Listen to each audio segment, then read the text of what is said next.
I moved into the neighborhood 3 years ago, looking for peace, a slower pace, and maybe a place to reconnect with myself after a few rough patches in life. The kind that make you stop and question everything, not just about where you live, but how you live, and the choices you make every day, big or small. I bought a small but cozy home near the edge of the community, with a view of the lake, a quiet street, and what I assumed was a group of people who wanted the same serenity I craved. And for the most part, it was true, at least until I met her. Her name was Carol, and she was the president of the HOA, the kind of woman who made rules feel like laws, who treated the community like her private kingdom, and who carried a clipboard like it was a sword. Carol had a way of appearing at your doorstep when you least expected it, always with a strained smile, always with a passive-aggressive tone, asking questions that sounded polite but felt like accusations, asking things like, "Are you aware? Your trash bins were out past 10 a.m. Or did you know your porch light is a lumen over the limit we recommend?" At first, I tried to get along. I really did, because peace was my goal, not war, and because I knew how neighborhood politics could get ugly fast,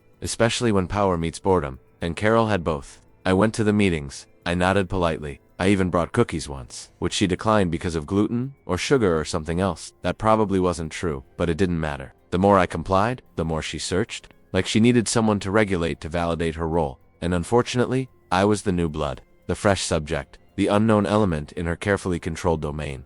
Things reached a boiling point. Last summer, during one of those early June weekends when the air smells like pine and the lake calls your name like an old friend, whispering promises of solitude and stillness, I decided to go camping, but not far, just at the edge of the lake, near the tree line, a spot technically within the HOA boundaries, but rarely visited, and never regulated as far as I could tell. I pitched a tent, brought my dog Bailey, and set up a little fire pit. Nothing permanent, nothing damaging, just a calm getaway to recharge my mind.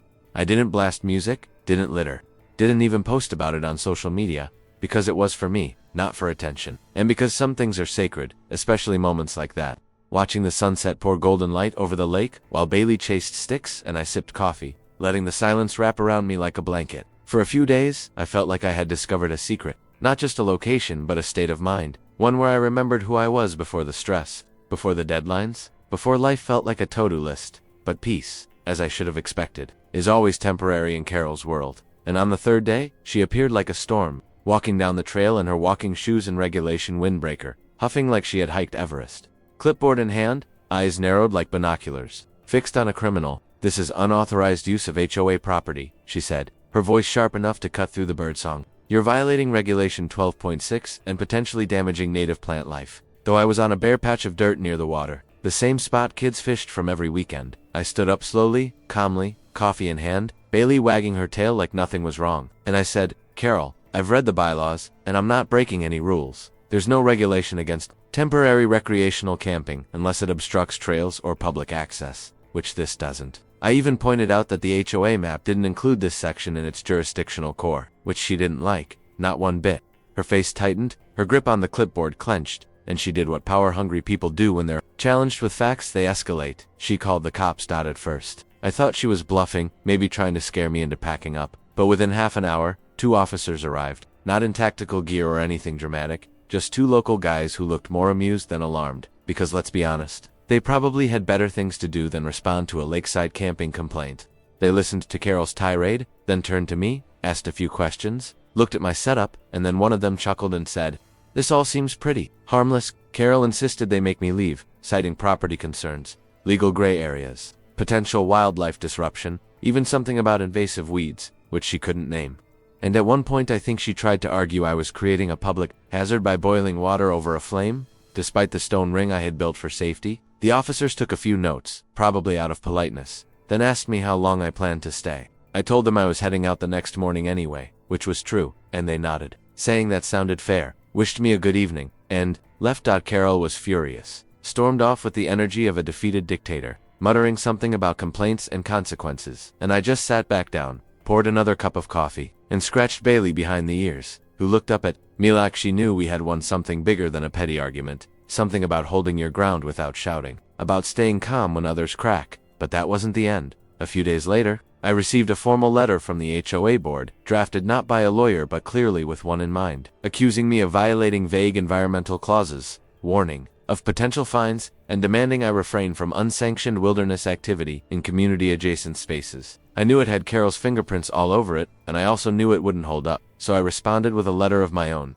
referencing specific clauses, attaching photos, and offering to speak directly to the board if they had concerns. To my surprise, I was invited to the next HOA meeting, not as a defendant, but as a guest speaker, because apparently, a few other residents had heard about the incident and wanted to know more, especially since many of them had used that same lakeside spot before. Some even thanked me for standing my ground, said Carol had gone too far this time. That may be, the power had gotten to her head.